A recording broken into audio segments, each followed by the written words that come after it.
오래전 강진의 작은 마을에는 주민들이 신성하게 여기던 특별한 여울이 있었다. 이 여울은 두 개의 큰 산줄기가 만나 이루어진 호수를 지나 내려오는 물줄기였다. 물이 한데 모여 급류를 이루는 장관은 보는 이마다 경외심을 불러일으켰다. 마을 사람들은 이 여울을 신비의 여울이라 불렀다. 그들은 여울에 어떤 신비한 힘이 깃들어 있다고 믿었다. 엄마로부터 들은 이야기에 따르면 이 여울은 강과산의 신들이 사랑의 결실로 만들어진 곳이었다고 한다. 동쪽산의 신은 바람처럼 자유로운 마음을 가진 아름다운 여신이었고, 서쪽산의 신은 강인하고 중후한 남신이었다. 이 두 신은 이 장소에서 매일 밤 하늘을 낼들이 지켜보는 가운데 사랑을 속삭였다. 마을 사람들은 이 전설이 여울의 물결에 새겨져 있으니 여울의 물이 계속해서 맑고 푸르게 흐르는 이유는 두 신의 사랑 때문이라 믿었다.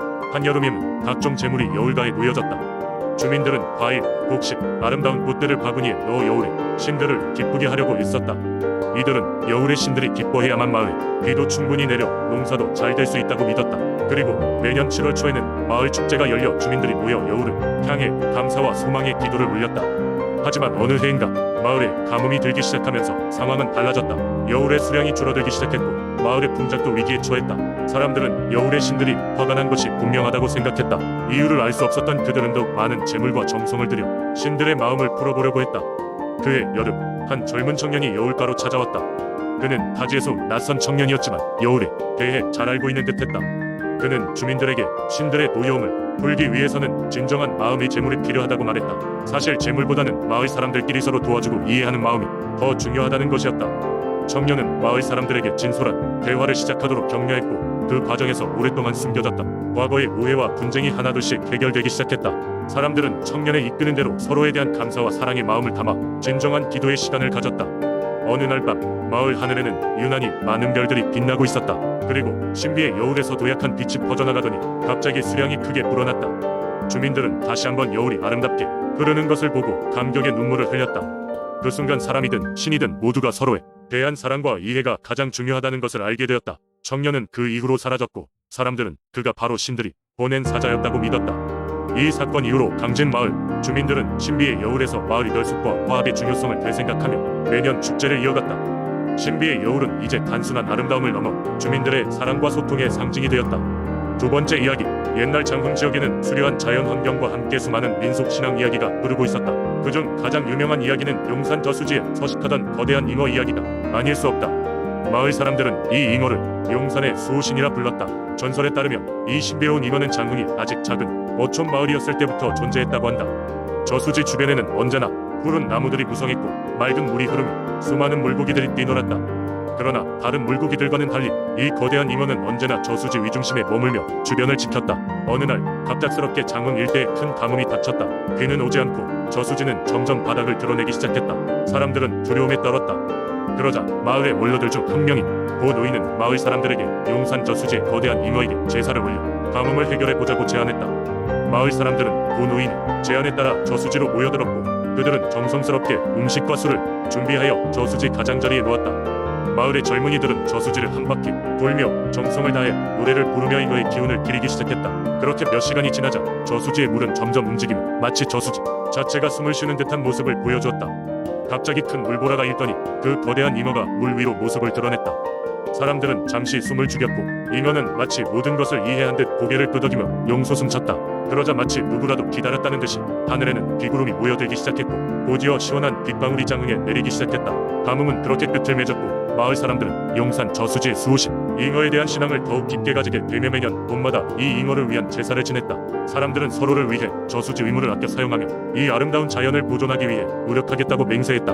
오늘날까지도 용산 저수지는 장흥 위중심에 여전히 위치해 있으며, 사람들은 여전히 그 거대한 잉어가 저수지를 지키고 있다는 믿음을 가지고 살아가고 있다. 이 이야기는 장흥 사람들로 하여금 자연과 조화를 이루며 살아가야 한다는 교훈을 주며 세대를 통해 전해져 내려오는 장흥이 소중한 민속신앙으로 자리 잡았다. 세 번째 이야기, 옛날 옛적 아름다운 대전의 중심에는 푸른 빛깔로 빛나는 커다란 호수가 자리 잡고 있었다.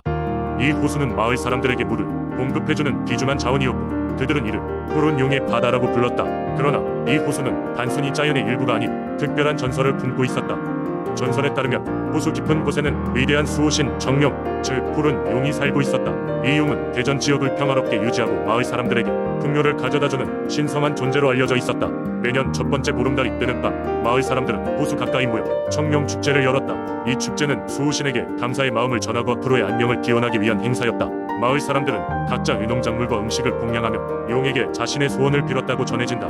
이 호수에는 마을의 가장 지혜로운 노인인 백성 할아버지의 집이 지척에 위치해 있었는데 할아버지는 특히 호수와 깊은 연결을 느꼈다.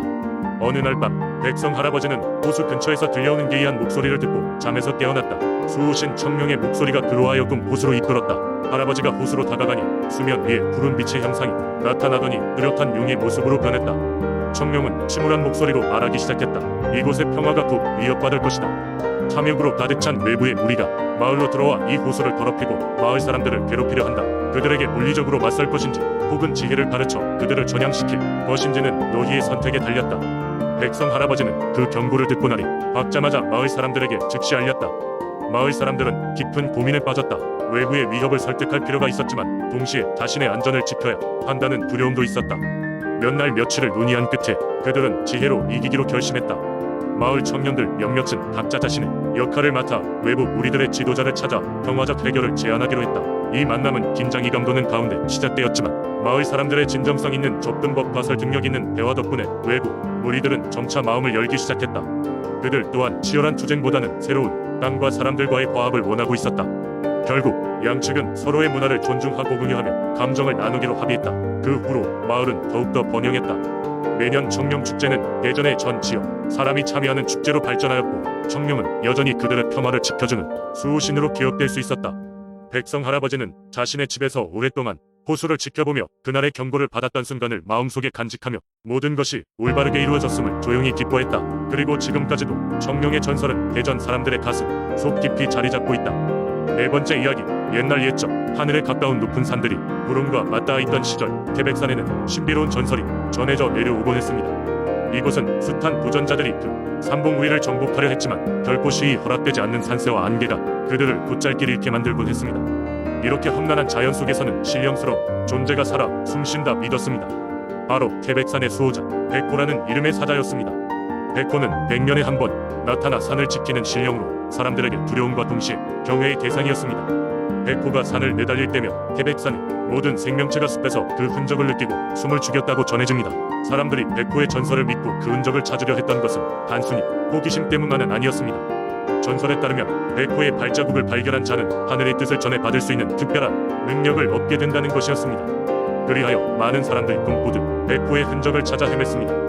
언제부턴가 꿈에 백호가 나타나 자신을 이끌 것이라는 믿음을 가진 소년 성민도 그중 한 명이었습니다. 성민은 매일같이 태백산의 숲을 헤매고 백호를 찾아내고자 노력했습니다. 그렇게 몇 년이 흐른 어느 날 성민은 꿈에 본 풍경과 똑같은 장소를 발견했습니다. 그날은 구름이 끼고 비가 내리던 날이었습니다. 성민은 내리는 빗줄기 속에서 우뚝 솟은 바위 봉우리를 바라보며 걸음을 재촉했습니다. 그 순간 눈앞에 신비로운 장면이 펼쳐졌습니다.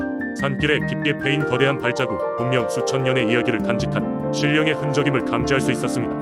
그것은 백호의 발자국임에 틀림없었습니다. 발걸음을 옮길 때마다 그 발자국 속에서 이상하게도 무지갯빛 광채가 흘러나왔습니다. 성민이 두근거리는 가슴을 안고 발자국에 손을 대는 순간 세상이 흔들리는 듯한 느낌과 함께 그의 눈앞에 환영이 펼쳐졌습니다. 푸르스름한 빛이 비추는 공간 속에서 백호가 모습을 드러냈습니다. 백호는 성민을 바라보며 용기와 마음가짐을 가진 자가 이곳에 도달했다. 고 자신이 하늘의 뜻을 전할 사람을 기다려왔다는 메시지를 전했습니다. 백호는 성민에게 자신이 지키고자 하는 자연의 순리와 조화에 대해 길게 이야기를 해주었습니다. 인간과 자연이 조화를 이루며 살아가야 한다는가, 그리고 그것을 통해 진정한 평화를 얻을 수 있다는 것을 알려주었습니다. 성민은 백호의 메시지를 가슴 깊이 새기고 그곳을 떠날 준비를 했습니다.